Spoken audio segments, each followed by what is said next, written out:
اب وقت ہے کہ گورننس کو بہتر بنانے کے لیے نہ صرف آپ جو ہے وہ گراس روٹ لیول کے اوپر گورننس کو لے کے جائیں، بلکہ ان انتظامی یونٹ کے ذریعے سے گورننس کے نظام کو بہتر کریں. ماڈرن جو دنیا میں جو ہے آپ دیکھیں چین کے اندر کتنے صوبے ہیں، ہندوستان جب بنا تو چند صوبے تھے، آج 28 صوبے ہیں وہاں پہ. امریکہ کے اندر 51 جو ہے وہ انتظامی یونٹس ہیں جن کو وہ اسٹیٹس کہتے ہیں. تو وقت کے ساتھ اس میں برائی کیا ہے؟ صرف مسئلہ یہ ہے کہ ہم نے پوری کی پوری پاور اپنے پاس رکھنی ہے، سینٹرلائزیشن آف پاور کرنی ہے، اور دوسری طرف ہم نے وہ پاور ڈیوالو نہیں کرنی، اس کو زیادہ لوگوں کو فیصلہ سازی میں شامل نہیں کرنا. اس مسئلے میں ایک بات یہ ہے کہ جو ماڈرن ڈیموکریسی ہے، جو ڈیموکریٹک ڈسپنسیشن ہے، اس کے اندر رولنگ کا کوئی کنسپٹ نہیں ہے. وہ جو بادشاہت ہوتی ہے نا کہ بادشاہ کے پاس سارا اختیار ہو، جمہوریت ایک ڈیلیورنس کا خدمت کے نظام کو کہتے ہیں. ہمارے ہاں انفارچونیٹلی ہمارے کچھ پولیٹیکل جو اسٹال وارڈس ہیں، میں کسی کا نام نہیں لیتا، پولیٹیکل پارٹیز کے اندر جو لیڈرشپ ہے وہ یہ چاہتے ہیں کہ سارا اختیار ان کے پاس ہو. ان کی جو خمیر ہے، سرشت ہے ان کی، اس میں سے بادشاہت نہیں نکل سکی. وہ جو ایک ان کے فیوڈل بیک گراؤنڈ ہے یا انڈسٹریل بیک گراؤنڈ ہے، جو ایک کمانڈ کنٹرول کا جو ان کا ایک وہ ہے نا ایک ہوس ہے، وہ نہیں نکل رہی. حالانکہ جمہوریت میں تو ہوتا ہی یہ ہے کہ انکلوسیونیس ہوتی ہے، زیادہ سے زیادہ لوگوں کو فیصلہ سازی میں شامل کیا جاتا ہے تاکہ کولیکٹیو وزڈم کے ذریعے سے عوام کو ڈیلیور کیا جا سکے. تو انفارچونیٹلی ہمارے ہاں حکمران پاور کو انجوائے کرنے کے لیے آتے ہیں، وہ ڈیلیورنس کے لیے کم آتے ہیں. تو اگر آپ پاور ساری کی ساری کنسنٹریٹ کر کے اپنے پاس رکھیں گے، لاہور میں ہوگی یا کراچی میں ہوگی یا پشاور میں ہوگی یا کوئٹہ میں ہوگی، تو عام آدمی تک جو گورننس ہے اس کے ثمرات نہیں پہنچتے گڈ گورننس کے.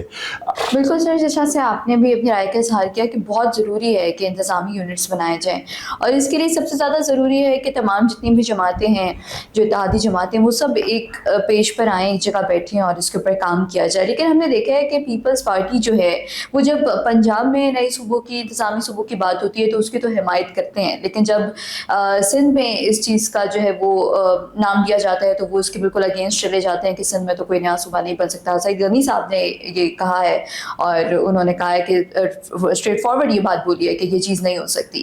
تو آپ کیا سمجھتے ہیں کہ سندھ کو بھی اتنی ہی ضرورت ہے جتنی پنجاب کو ضرورت ہے؟ دیکھیے، یہ کوڑا کوڑا تھو اور میٹھا میٹھا ہاف والی پالیسی تو نہیں ہونا چاہیے نا. یعنی آپ کسی اور جگہ پہ ہونا چاہیے اور آپ کے ہاں نہیں ہونا چاہیے.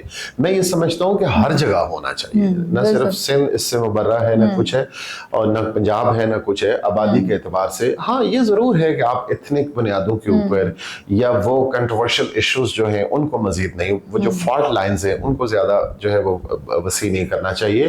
تمام اسٹیک ہولڈرز کو بیٹھ کر متفق علی عمل بنانا چاہیے، اور اس کی بنیاد کے اوپر جب آپ انتظامی یونٹ بنائیں گے، ایتھنک بنیادوں پر یا کسی لنگوسٹک بنیادوں پر، زبان کی بنیاد پر یا نسل کی بنیاد پر یا کسی فرقے کی بنیاد پر یا کسی بھی اور جو کنفلکٹ آلریڈی موجود ہیں ہماری جو فیبرک ہے سوشل، اس میں تو پھر وہ مسائل پیدا ہوں گے.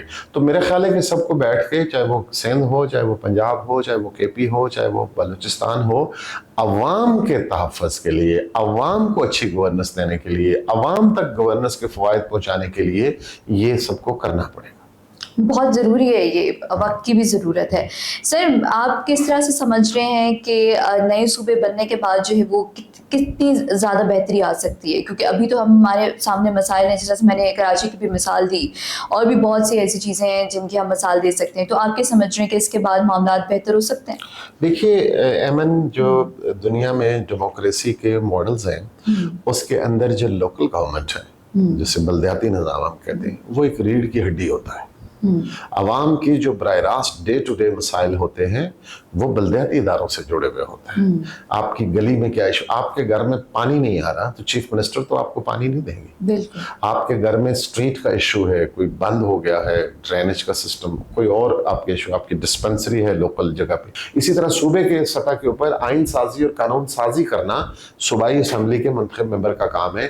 کونسلر کا کام، ناظم کا کام، چیئرمین کا کام، یونین کونسل اور تحصیل کے الیکٹڈ لوگوں کا کام ہوتا ہے جو سروسز ہیں، جو یوٹیلیٹیز ہیں، جو لوکل ایشوز ہیں وہ حل کریں. تو میرا خیال ہے کہ ایک تو انتظامی یونٹ کا ہونا بہت ضروری ہے، ساتھ میں ڈیولوشن آف پاور یا بلدیاتی اداروں کا بااختیار ہونا اس کے ساتھ ساتھ بہت ضروری ہے.